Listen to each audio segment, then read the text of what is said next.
Meron nga umorder ng 3 set ng takoyaki at si Gerald din na nga yung gumawa. So yun, kapag ka narinig nga niya yung takoyaki nga yung order nga ng customer, pupunta na agad siya sa kusina para nga mag-prepare nga ng mixture niya. Pero minsan sumasakit ang ulo niya sa paggawa nga ng takoyaki, lalo na kapag mali nga yung sukat. Kasi nga lumalaglag nga yung harina. So yun, in short, hindi nabubuo yung takoyaki or yung pagkabilog niya. Kaya kapag gano'n, natatawa nga ako sa kanya kasi nga nai-stress nga siya. Nag-chat nga sa akin yung kapatid ko na pupunta nga sila dito at kasama nga yung tatay ko at kakain nga sila ng whole grilled chicken biryani. Nung nakaraang punta kasi dito ni tatay, ito talaga yung gusto niyang kainin, kaya lang sobrang busog nga niya kaya nag-burger na lang siya nung time nga na yun. First time nga kakain nga ni tatay ng grilled biryani nga namin. So kasi dati nakakain na nga siya yung regular lang. Nung natikman nga niya yon, sabi nga niya sa akin parang pagkain nga lang daw ng mga Arabo kasi nagtrabaho din kasi si tatay sa Saudi, kaya nga niya nasabi na parang pagkain nga lang nga daw ng mga Middle Eastern. Sabi nga nila sumalo daw nga kami kasi nga malaki nga yung manok at hindi naman nila mauubos na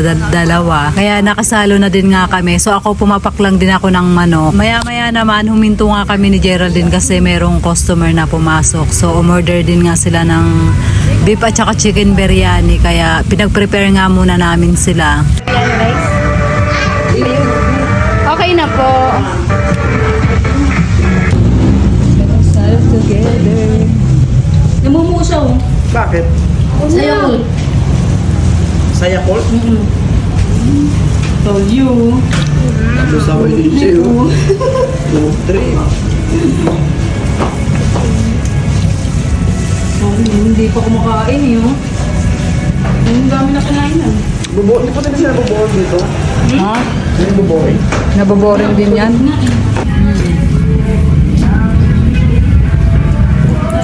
Nanggulo lang kami. Sabi lang ito, kaya pa dumating si Vice. Hindi na. Kaya ka pa daw dumating. Kaya pa dumating si Vice. Hindi sabi. Mga kilalan, taga-revision, kilala ko. Vice lang tawag sa'yo. Vice.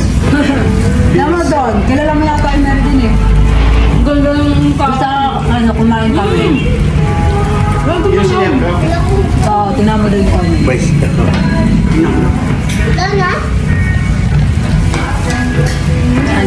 Bye-bye! Ayun na sila. Ingat kayo dyan! Papulog ka rin.